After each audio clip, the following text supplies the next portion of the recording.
Hello guys, welcome back to our channel. എങ്ങനെയുണ്ട്? എല്ലാവർക്കും സുഖമല്ലേ? അപ്പോൾ ഇന്ന് നമ്മൾ സംസാരിക്കാൻ പോകുന്നത് എന്താണെന്നോ, നമ്മൾ മലയാളികൾക്ക് എപ്പോഴും ഒരു പ്രത്യേക ക്രഷുള്ള ഒരു അയൽക്കാരുണ്ട്, നമ്മുടെ സ്വന്തം തമിഴ്നാട് തന്നെ. തമിഴ്നാടെന്ന് കേൾക്കുമ്പോൾ ഇപ്പോൾ നിങ്ങളുടെ മനസ്സിൽ ആദ്യം വരുന്നത് എന്താണ്? നല്ല മസാല ദോശ, മധുര മല്ലി, അതോ ചെന്നൈ സൂപ്പർ കിങ്സ് ആണോ? ഇതൊന്നുമല്ല സുഹൃത്തുക്കളെ. ഇപ്പോൾ തമിഴ്നാട് എന്ന് കേട്ടാൽ ഇൻവെസ്റ്റർമാരുടെ കണ്ണിൽ ലഡ്ഡു പൊട്ടുകയാണ്. ഒരൊറ്റ ദിവസം കൊണ്ട് നമ്മുടെ വിജയ് അണ്ണൻ, അതായത് തമിഴ്നാട് മുഖ്യമന്ത്രി സി ജോസഫ് വിജയ് ഒപ്പിട്ടത് ഒന്നും രണ്ടുമല്ല, 1 2 3 4 5000 കോടി രൂപയുടെ ഇൻവെസ്റ്റ്മെൻറ്റ് ഡീലുകളാണ്. അതെ, നിങ്ങൾ കേട്ടത് ശരിയാണ്, 5000 കോടി. ഇത്രയും കാശ് ഒരുമിച്ച് കണ്ടിട്ടുള്ളവർ ആരെങ്കിലും ഉണ്ടെങ്കിൽ താഴെ ഒന്ന് കമൻറ്റ് ചെയ്യണേ. കാരണം ഞാൻ ഇതുവരെ സ്വപ്നത്തിൽ പോലും കണ്ടിട്ടില്ല. ഈ 5000 കോടി കൊണ്ട് തമിഴ്നാട്ടിൽ എന്തൊക്കെയാണ് വരാൻ പോകുന്നത്? റോക്കറ്റ് കയറാൻ പോകുന്ന ആ കമ്പനികൾ ഏതൊക്കെയാണ്?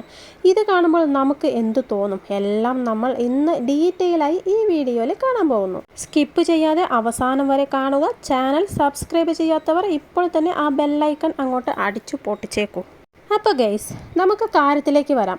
ഈ സംഭവത്തിൻ്റെ പിന്നിൽ വർക്ക് ചെയ്ത ഒരു സൂപ്പർ ഹീറോ ഉണ്ട്. അതിൻ്റെ പേരാണ് ഗൈഡൻസ് തമിഴ്നാട്. ഇതെന്താണെന്ന് വെച്ചാൽ, നാട്ടിലേക്ക് ഇൻവെസ്റ്റ്മെൻറ്റ് കൊണ്ടുവരാൻ വേണ്ടി തമിഴ്നാട് ഗവൺമെൻറ് ഉണ്ടാക്കി വെച്ചിരിക്കുന്ന ഒരു VVIP ടീമാണ്. ഇപ്പോൾ നമ്മൾ ഒരു ബിസിനസ് തുടങ്ങാൻ പോയാൽ എങ്ങനെ ഉണ്ടാകും?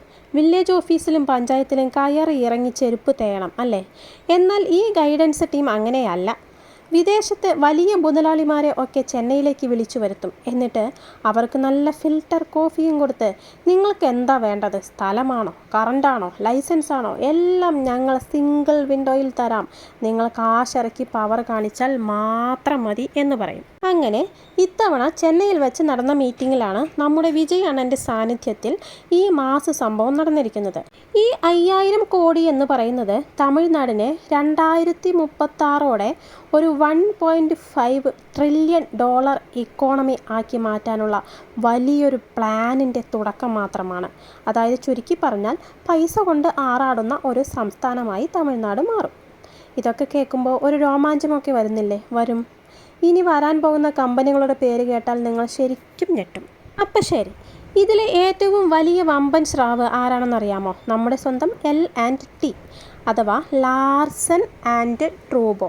L&T എന്ന് കേൾക്കുമ്പോൾ നമ്മൾ വിചാരിക്കും വലിയ പാലവും കെട്ടിടവും ഒക്കെ ഉണ്ടാക്കുന്നവരാണെന്ന്. എന്നാൽ അവരിപ്പോൾ കളി മാറ്റി പിടിച്ചിരിക്കുകയാണ് ഗൈസ്. അവർ നേരെ വണ്ടി വിട്ടത് എങ്ങോട്ടാണെന്നറിയാമോ? നമ്മുടെ കോയമ്പത്തൂരിലേക്ക്. നമ്മൾ മലയാളികൾക്ക് ചായ കുടിക്കാൻ തോന്നുമ്പോൾ വണ്ടിയെടുത്ത് പോകുന്ന നമ്മുടെ സ്വന്തം കോവയിലേക്ക്. ഈ കോയമ്പത്തൂരിൽ L&T $1 ബില്യൺ പ്രൊജക്റ്റ്, അതായത് കറക്റ്റായി പറയുകയാണെങ്കിൽ 5000 കോടി രൂപ മുടക്കി ഒരു ഭീകരൻ ഫാക്ടറി ഉണ്ടാക്കാൻ പോവുകയാണ്. എന്താണ് അവിടെ ഉണ്ടാക്കാൻ പോകുന്നത്?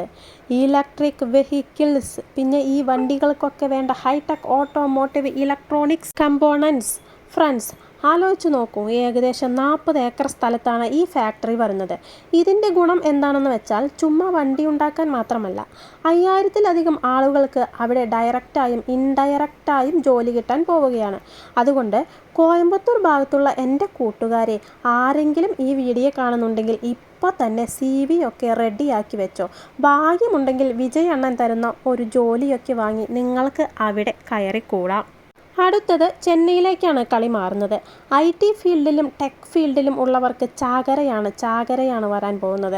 കാരണം ലോകത്തിലെ തന്നെ ഏറ്റവും വലിയ ഇൻഷുറൻസ് കമ്പനികളിൽ ഒന്നായ ചബ് ഗ്രൂപ്പും, പിന്നെ വിൻഡ് എനർജി അല്ലെങ്കിൽ കാറ്റാടി യന്ത്രങ്ങൾ ഒക്കെ ഉണ്ടാക്കുന്ന ജർമ്മൻ ഭീമന്മാരായ നോർടെക്സ് ഗ്രൂപ്പും ചെന്നൈയിൽ അവരുടെ സ്വന്തം ഗ്ലോബൽ കാപ്പബിലിറ്റി സെൻ്ററുകൾ തുടങ്ങാൻ പോവുകയാണ്. ഇതെന്താണപ്പോൾ സാധനം എന്ന് ആലോചിച്ച് ആരും തലപോയിക്കേണ്ട.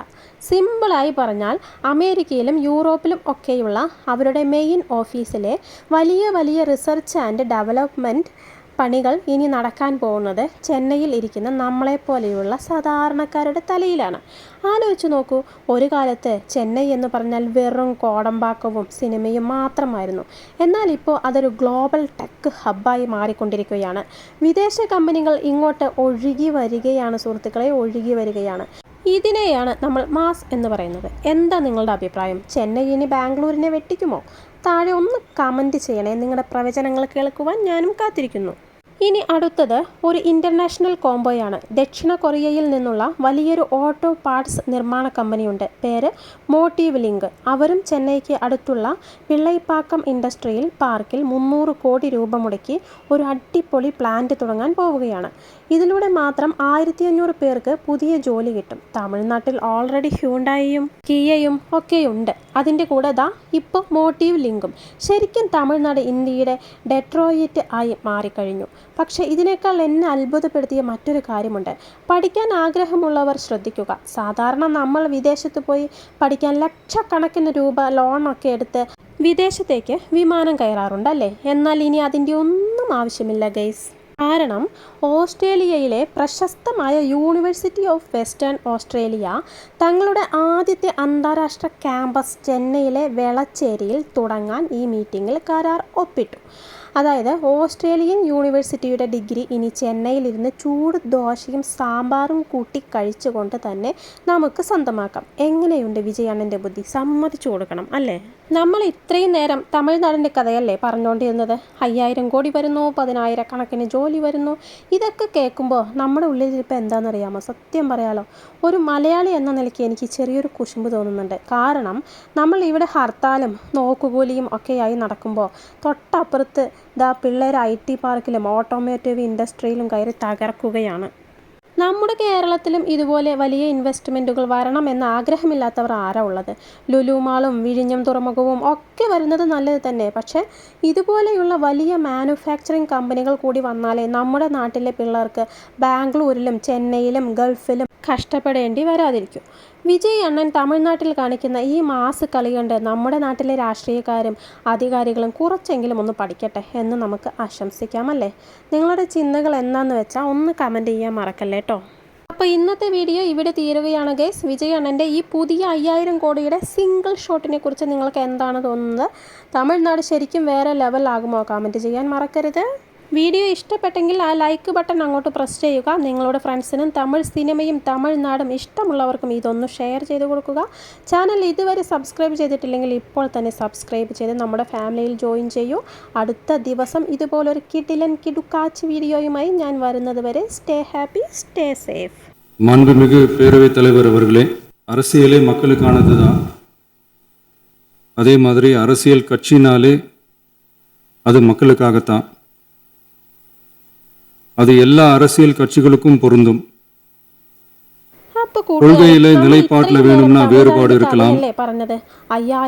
ஆனா மக்களுக்கான பிரச்சனைனா எல்லா அரசியல் கட்சிகளுமே மக்கள் பக்கம்தான் நிற்கும். நாங்களும் அப்படித்தான். மனசாட்சி உள்ள மக்களாட்சியாகவே இருக்கவே எங்கள் ஒரே விருப்பம்.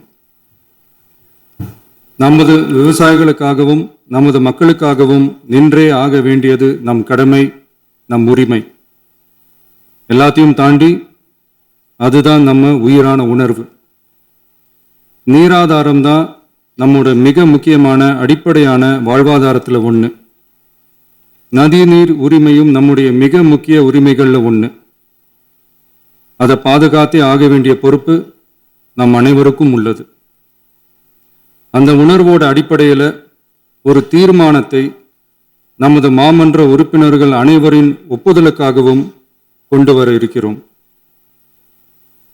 கட்சி வேறுபாடுகளை ஒதுக்கி வைத்துவிட்டு யாரும் யாரையும் குறை சொல்லாமல் ஒட்டுமொத்த தமிழ்நாட்டிற்காக நாம் அனைவரும் ஓரணியில் நிற்பவர்கள் என்பதை நிரூபிக்க வேண்டுமாறு அனைத்து சட்டமன்ற கட்சிகளின் அனைத்து உறுப்பினர்களையும் கேட்டுக்கொள்கிறோம். நம்முடைய சொந்தங்களான விவசாயிகளுக்காகவும் தமிழக மக்களுக்காகவும் கொண்டு வரப்படும் இத்தீர்மானத்திற்கு உங்கள் அனைவரின் ஆதரவையும் வேண்டுகிறோம். ஒருமித்த கருத்தோடு இதை நீங்கள் அனைவரும் நிறைவேற்றி தர வேண்டும் என அன்போடு கேட்டுக்கொண்டு இந்த தீர்மானத்தை படிக்கிறேன். தீர்மானம்: காவிரி நடுவர் மன்றம்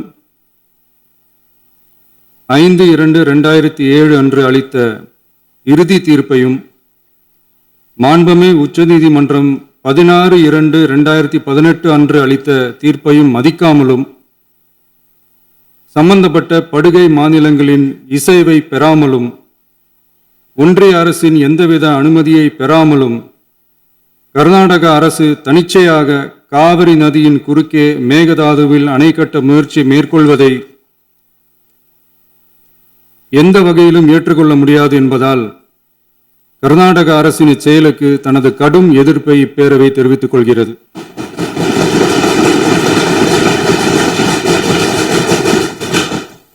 கர்நாடக அரசின் ஒன்றிய அரசை இப்பேரவை வலியுறுத்துகிறது.